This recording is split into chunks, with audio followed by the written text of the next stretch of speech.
The old cargo ship, Lucky Dragon, limped through space like a wounded animal. Its hull was covered in patches of different metals, welded together in ways that would make any engineer cry. Sparks flew from loose wiring, and the engine made sounds that definitely weren't supposed to come from a working machine. Captain Ji-Ho Kim stood on what he generously called the bridge, though it looked more like someone's garage workshop that had been hit by a tornado. Ji-Ho was a small man with kind eyes and permanently oil-stained fingers.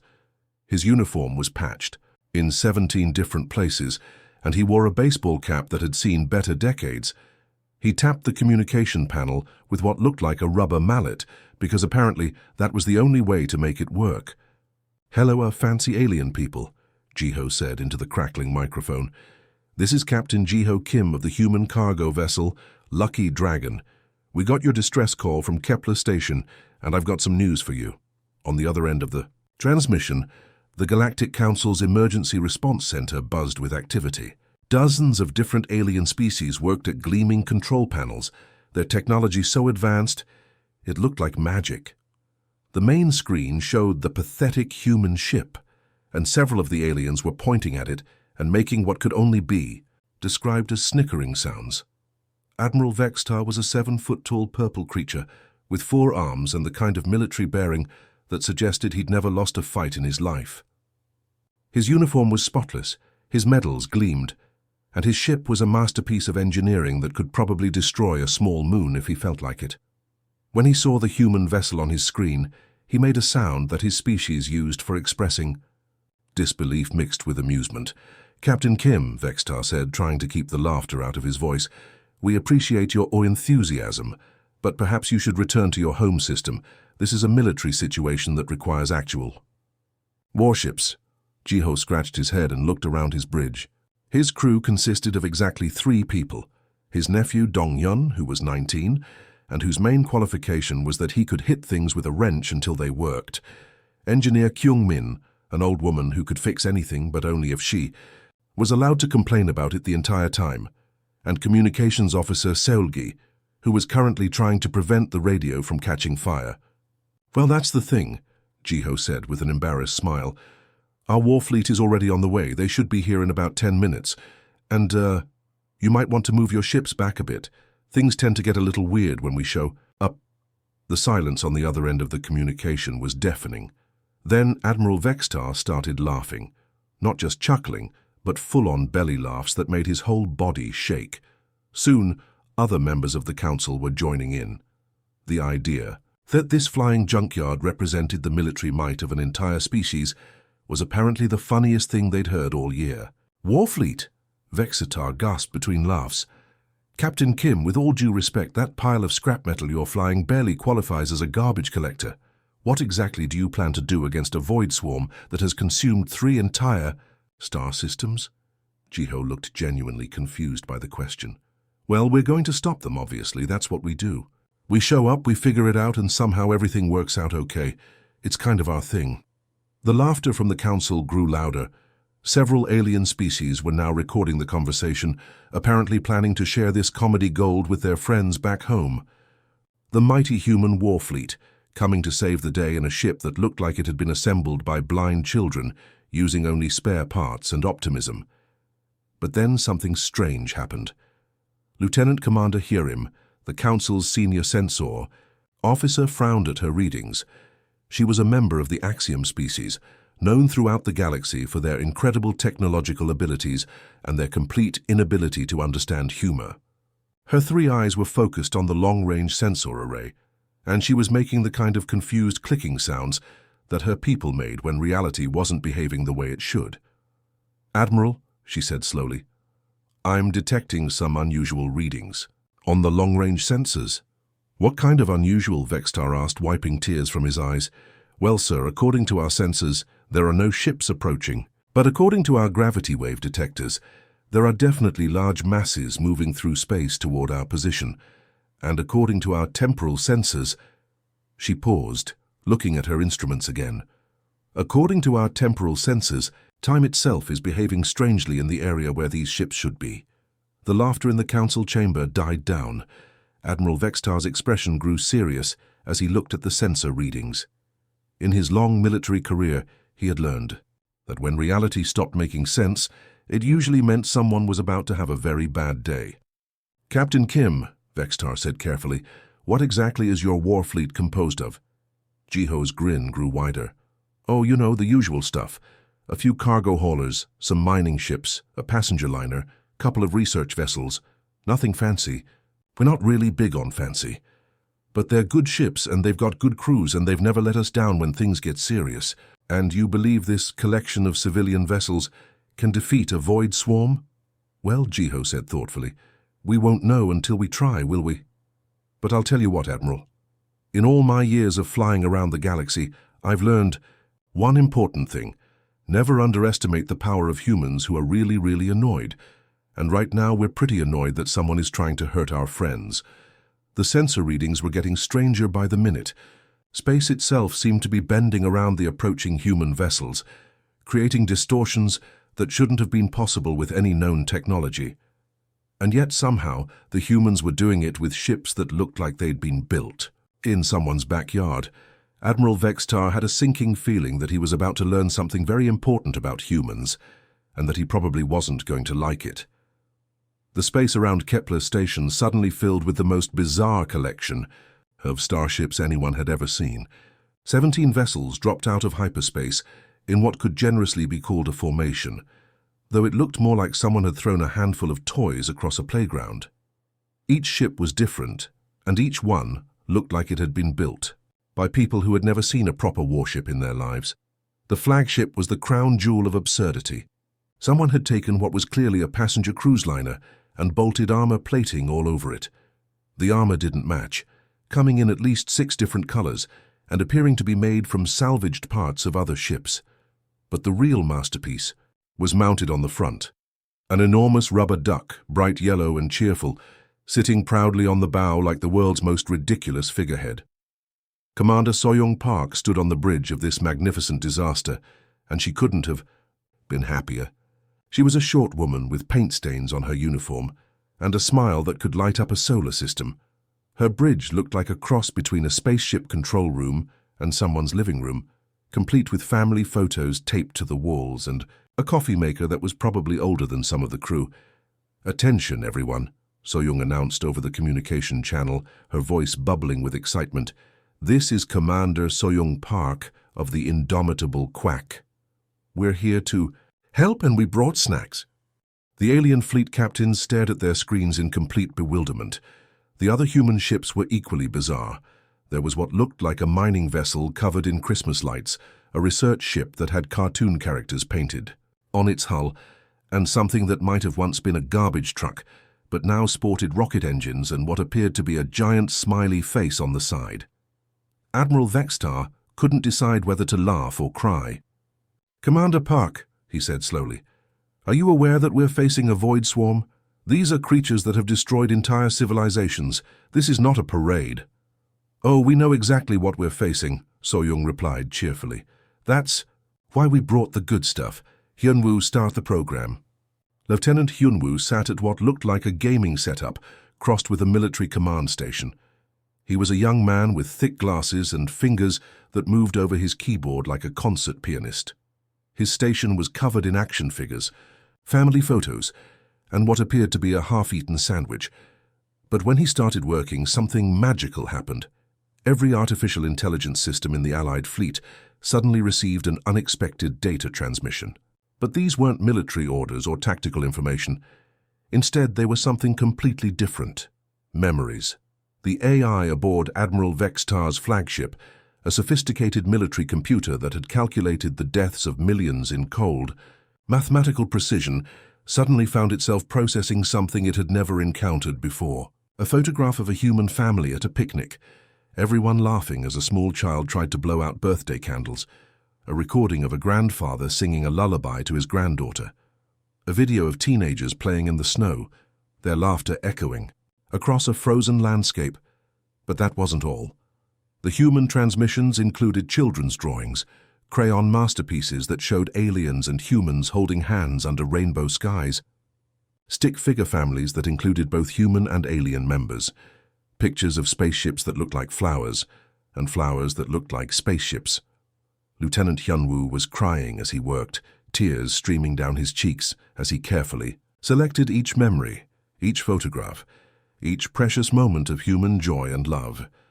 His station was connected to a massive database that contained millions of such memories, all voluntarily contributed by human families across the galaxy. "Why are you doing this?" asked Captain Zeleth of the Crystalline Fleet, her voice filled with confusion. Her species communicated through light patterns, and her ship's systems were suddenly displaying the most beautiful colors as they processed the emotional data. "Because," Hyunwoo said, his voice thick with emotion, "you need to understand what we're fighting for. We're not just defending territory or resources, we're defending the right to have birthday parties and bedtime stories. We're defending the right to draw silly pictures and laugh until your stomach hurts." The effect on the alien fleet was immediate and unexpected.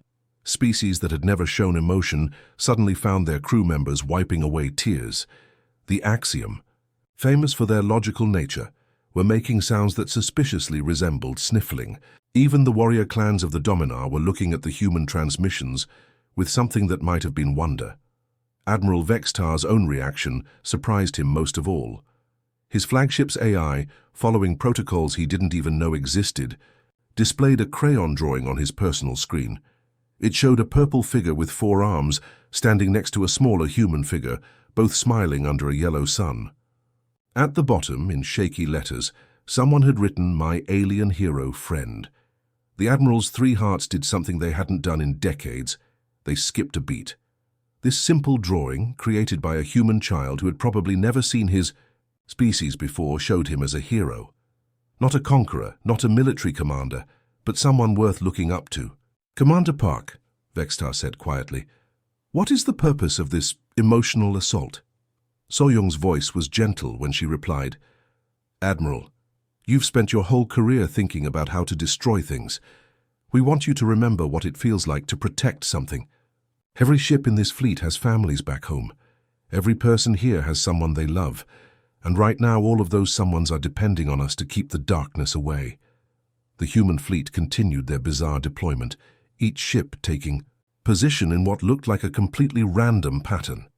The indomitable Quack bobbed gently in space, its rubber duck figurehead somehow managing to look both ridiculous and oddly reassuring at the same time.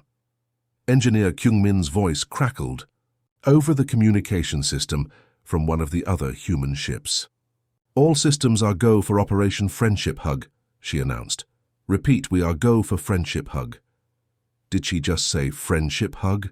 Captain Zeleth asked. "That's our battle plan," Soyoung confirmed happily. "We hug them until they remember what it's like to be alive." As the human emotional warfare continued, something unprecedented was happening throughout the Allied fleet. Crews that had never spoken to each other were suddenly sharing their own memories and stories. The cold efficiency of military protocol was being replaced by something warmer, something more human.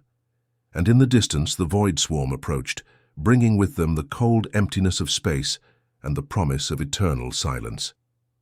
But for the first time in galactic history, they were about to encounter something they had never faced before.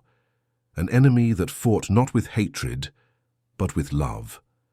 The battle for the soul of the galaxy was about to begin, and it would be fought. With rubber ducks and crayon drawings, the edge of space suddenly tore open like a wound in reality itself. What poured through was the stuff of nightmares made real, the Void Swarm. Millions upon millions of creatures that looked like someone had taken insects, machines, and pure darkness and mashed them together into something that hurt to look at directly. Each one was the size of a small building, with metal claws that could slice through starship hulls and energy weapons that could melt planets. They moved with perfect coordination, like a single mind controlling countless bodies. Their formation was mathematically precise, calculated to maximize destruction and minimize their own losses.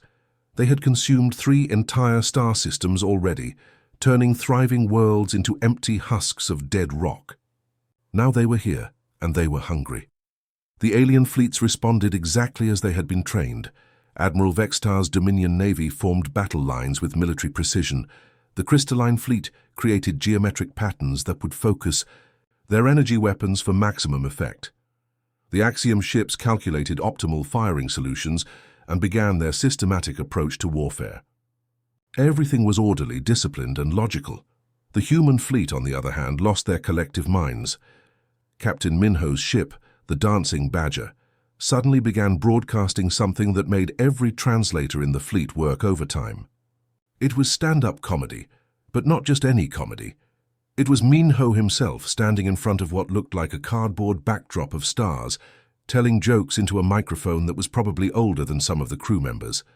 "So a void creature walks into a bar," Minho's voice echoed across the battlefield, "and the bartender says, 'Why the long face?' And the void creature says, 'Because I've spent my entire existence consuming the hopes and dreams of civilizations, and I'm starting to think maybe I should have gone to college instead.'" While he was telling jokes, his ship began to move in ways that defied every known law of space combat. It spun, it danced, it did barrel rolls that shouldn't have been possible. If someone had asked Minho to describe what his ship was doing, he would have said it was performing aggressive interpretive dance, and somehow that would have been the most accurate description possible. Commander Yuna's ship, the Glitter Bomb, took things in a completely different direction. She had somehow convinced her crew to load their missile tubes with projectiles that, when they exploded, released clouds of glitter, confetti, and what appeared to be party streamers. The first volley hit the void swarm and exploded in a shower of rainbow sparkles that made the terrifying creatures look like they were attending a children's birthday party. "Yuna!" Admiral Vextar's voice crackled over the communication system. "What are you doing?" "Impromptu party," Yuna replied cheerfully. "Everyone's invited, even the scary space monsters." But the crown jewel of human insanity was the indomitable Kueka. Commander Soyoung had somehow rigged her ship's speakers to play K-pop music at volumes that could probably be heard from the next star system. The infectious beat of the music seemed to pulse through space itself, and her ship began spinning in patterns that looked like someone was trying to dance with a cruise liner. The rubber duck on the front of her ship bobbed along with the music, somehow managing to look dignified, despite the chaos surrounding it. The indomitable Quack performed moves that would have made a professional dancer jealous, all while maintaining perfect formation with the rest of the human fleet.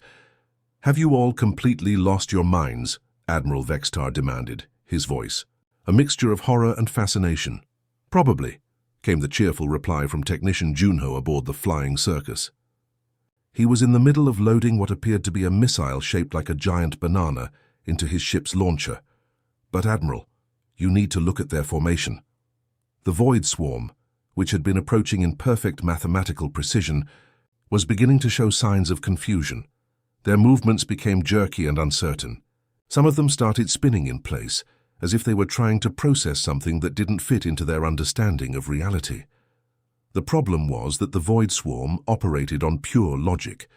They calculated, they analyzed, they processed information in ways that made even the most advanced computers look like pocket calculators. They could predict every possible military strategy, counter every known tactic, and adapt to any conventional warfare approach. But they had never encountered anything like this. How do you calculate the tactical value of a joke? What's the mathematical formula for the effect of glitter on enemy morale? How do you process the strategic implications of a ship that's dancing to K-pop while launching banana-shaped missiles? The swarm's collective intelligence was experiencing what could only be described as a system crash. Their perfect formation began to break down as individual creatures tried to make sense of what they were seeing. Some of them started moving to the beat of the music. Others seemed to be trying to dodge the glitter, even though it was completely harmless. Engineer Kyungmin's voice came over the communication system from her ship, the Duct Tape Express. "Phase 1 is working perfectly," she announced. "They're trying to logic their way through chaos, and it's giving them digital indigestion." The human strategy was becoming clear to the alien observers. By introducing pure weaponized chaos into a system that depended on perfect order, they were causing the Void Swarm to essentially break their own brains, trying to understand what was happening. Captain Jiho's voice joined the conversation from the Lucky Dragon. "Remember, everyone," he said calmly, while his ship performed what looked like a space waltz, "the goal isn't to destroy them, it's to confuse them so badly that they forget why they wanted to destroy us in the first place." The Void Swarm was now in complete disarray. Their perfect formation had devolved into what looked like a cosmic version of a traffic jam, with creatures bumping into each other and spinning in circles as they tried to process the sensory overload. The humans were providing. And through it all, the human fleet continued their bizarre performance, each ship adding its own unique flavor of chaos to the mix. It was like watching a circus, a concert, and a military operation all happening at the same time. The aliens were beginning to understand that they were witnessing something unprecedented in galactic history, a species that had weaponized their own insanity and turned it into a military strategy that was somehow working. The battle for the galaxy had become a dance party, and somehow the humans were winning. As the chaos of the battle reached its peak, something extraordinary began to happen to the human fleet. The ships that had looked like flying junkyards just moments before started to change. It was subtle at first, a piece of duct tape that suddenly shifted color and texture, a patch of rust that seemed to ripple like liquid metal. Commander. Minjung stood on the bridge of her ship, the eternal memory, watching as her crew worked at stations that no longer looked quite so primitive. Her vessel had appeared to be a converted passenger liner with mismatched armor plates welded on at random angles. But now, those armor plates were flowing like water, rearranging themselves into perfect geometric patterns that seemed to bend. Light around them. Admiral Vextar, Minjung said softly into her communication device, her voice carrying a weight that hadn't been there before. I think it's time we stopped pretending. The duct tape holding the lucky dragon together suddenly revealed itself to be something far more sophisticated. Captain Jiho ran his hand along what had looked like a crude repair job, and the material responded to his touch, flowing and reshaping itself. The silver strips weren't tape at all. They were self-repairing nanomaterials that could rebuild a ship from the inside out. You see, Jiho explained calmly as his ship's hull began to shimmer with an inner light, we learned a long time ago that the best way to stay safe in a dangerous galaxy is to look like you're not worth bothering with. Amazing how many problems you can avoid when everyone thinks you're just a harmless junk hauler. The transformation was happening across the entire human fleet. The mining ship covered in Christmas lights revealed that those weren't decorations at all. They were quantum processors, each one capable of calculations that would make the galaxy's most advanced computers weep with envy. The research vessel, with cartoon characters painted on its hull, showed that the paintings were actually sophisticated camouflage systems that could make the ship invisible to virtually any form of detection. But the most shocking revelation came from Commander Minjung herself. She was a small woman with kind eyes and graying hair, the sort of person you might see in a library or teaching children. But when she spoke now, her voice carried the wisdom of ages. Our computers aren't artificial intelligences, she said, tears beginning to flow down her cheeks. They're our ancestors. Every human ship carries the uploaded consciousnesses of everyone who died protecting Earth and her colonies. Our grandparents, our parents, our brothers and sisters who gave their lives so we could reach the stars. They're all still with us. As if responding to her words, the ship's communication systems came alive with voices, not the cold, mechanical tones of computer systems, but warm human voices filled with love and determination. Hello, sweetheart, came a gentle voice from the dancing badger. This is your grandmother. I'm so proud of the woman you've become. Hey there, little brother, another voice called out from the glitter bomb. Remember when I taught you to ride a bike? Well, now I'm helping you ride a spaceship. Who would have thought? The alien fleet listened in stunned silence as the human ships filled with the voices of the dead, not ghosts or echoes, but fully conscious minds that had chosen to continue existing in digital form rather than accept the finality of death. Engineer Taehyung's laughter echoed across the communication channels as he revealed the truth about his masterpiece. The enormous rubber duck mounted on the front of the indomitable Quack wasn't a joke or a morale booster. It was one of the most dangerous weapons in the known galaxy. You want to know the really funny part? Taehyung said, his eyes twinkling with mischief. This little guy here is a weaponized singularity, a black hole compressed and contained inside what looks like a children's bath toy. One wrong move, and it could turn this entire solar system into cosmic soup. He patted the rubber duck affectionately, as if it were a beloved pet rather than a weapon of mass destruction. I designed him myself. Took me 3 years to figure out how to make a singularity that was stable, controllable, and shaped like a duck. The hardest part was getting the squeak just right. The revelation that shook the alien fleet to its core came when Commander Minjung explained how humanity had achieved this impossible level of technology while appearing so primitive. About 200 years ago, we reached what we called the technological singularity, she said quietly. The point where our artificial intelligences became so advanced that they could improve themselves faster than we could understand. Most species either get consumed by their creations or become so dependent on technology that they forget what it means to be themselves. She smiled sadly as she continued. We chose a different path. We decided that no matter how advanced we became, we would always choose to remain human. We keep our ships looking like junk because we remember what it was like to build things with our hands.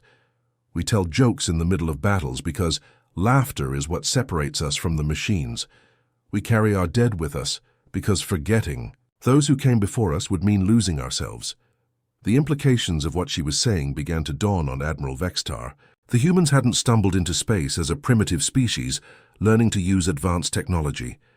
They were playing a role, pretending to be less than they were, while hiding capabilities that could reshape reality itself. Every human ship, Minjung continued, is essentially a mobile reality generator. We can manipulate space-time, create and destroy matter, and bend the laws of physics to our will.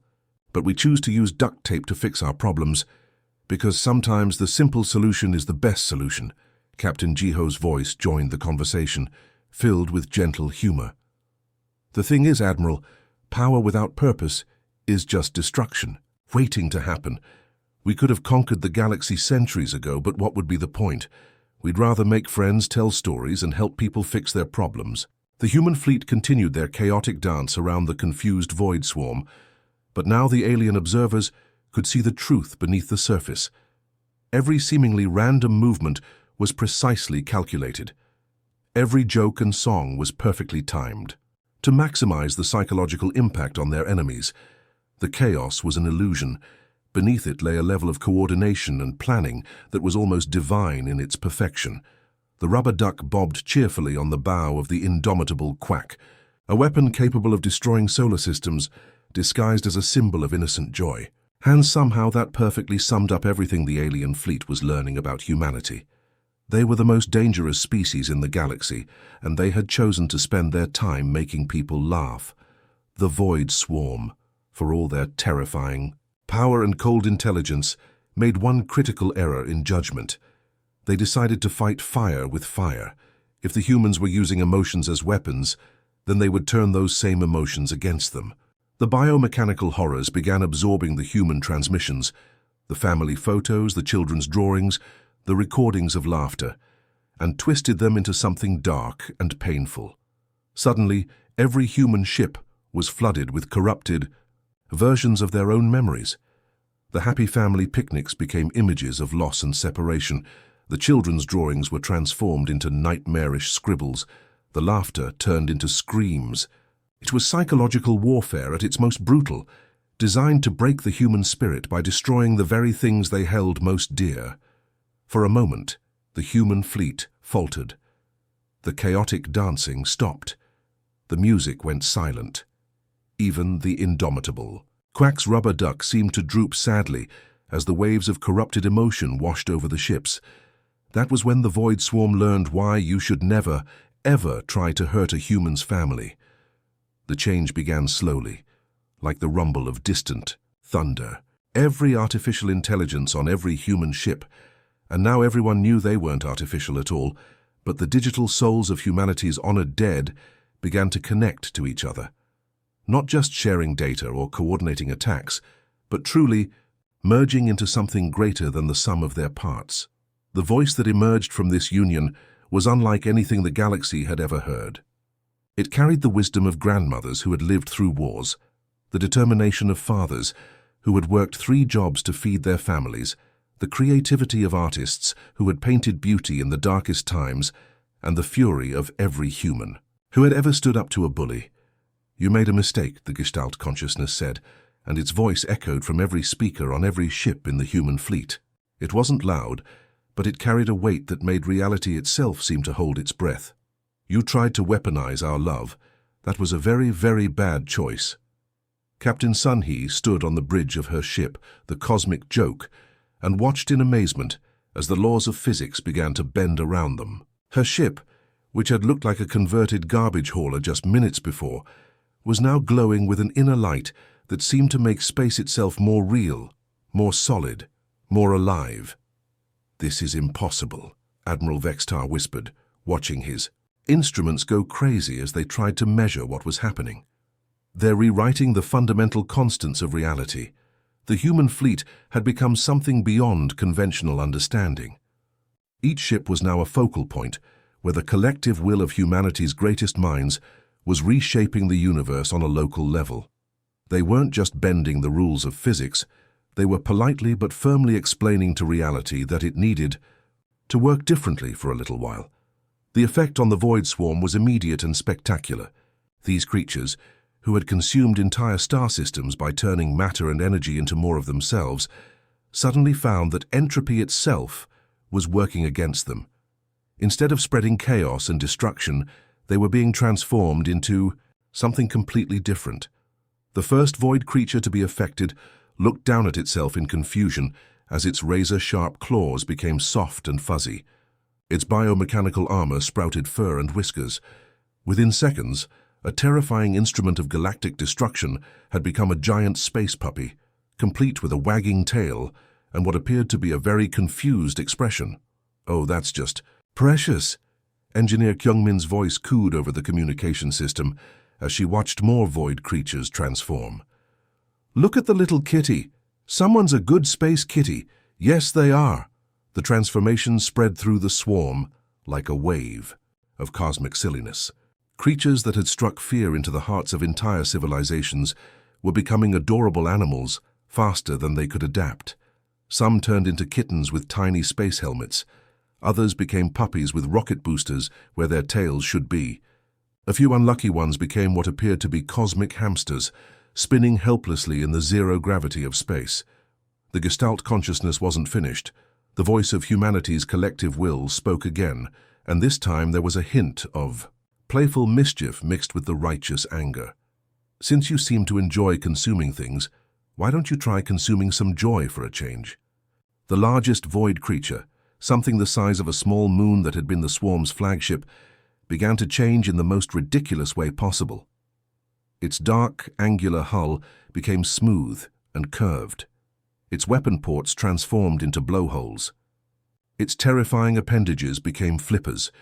Within minutes, the most feared weapon in the Void Swarm's arsenal had become a giant space whale, complete with a cheerful expression and what sounded suspiciously like whale song echoing through the vacuum of space. Communications, Officer Dae-hyun couldn't contain his laughter as he watched the transformation complete itself. He was a young man with an infectious grin and a talent for finding humor in even the most serious situations. As the last of the Void Swarm finished turning into harmless space animals, he opened a channel to the entire Allied fleet. "Attention. Everyone," Dae-hyun announced, barely able to speak through his giggles. "I've got some good news and some bad news. The good news is you all passed our test. Congratulations, you're officially approved for friendship with humanity." He paused dramatically, letting the confused murmurs from the alien fleet die down before delivering the punchline. "The bad news is you're stuck with us now. Hope you like terrible puns, aggressive friendship, and the occasional spontaneous dance party, because we've got plenty of all three." The human fleet began to return to their previous appearance of barely functional junk haulers, but now everyone knew it was just an act. The indomitable Quack's rubber duck gave a cheerful squeak as Commander Soyoung prepared to lead her ships home. "Don't worry about the space animals," she called out over the communication system. "They're perfectly harmless now. Think of them as cosmic pets. Just remember to feed them stardust and give them plenty of love." As the human ships prepared to depart, they left behind a galaxy that had been fundamentally changed. The other species had witnessed something that would be talked about for generations. A group of seemingly primitive humans had taken the galaxy's greatest threat and turned them into adorable space pets through the power of collective will and weaponized friendship. The alien fleet commanders sat in stunned silence, trying to process what they had just experienced. They had come expecting to fight a war, and instead had received a lesson in the power of love, the importance of never giving up hope, and the tactical advantages of rubber ducks. Captain Jiho's ship, the trusty Lucky Dragon, was the last to leave. As his battered cargo hauler began to turn away from Kepler Station, his voice crackled over the communication system one final time. "Thanks for letting us help out," he said with typical human cheerfulness. "This was fun. Same time next week? We'll bring snacks and maybe some board games. Oh, and Admiral Vextar, my niece drew you a picture. I'll make sure you get a copy." As the human fleet disappeared into hyperspace in their characteristic chaotic fashion, they left behind a galaxy forever changed. The other species had learned the most important lesson in the universe. Sometimes the best way to fight the darkness is to laugh in its face while wielding a rubber duck of mass destruction. And somewhere in the distance, a giant space whale sang a happy song as it played with a school of cosmic puppies, completely forgetting that it had once been the terror of the galaxy. The humans had saved the day again, and they'd done it with love, laughter, and an absolutely ridiculous amount of weaponized friendship.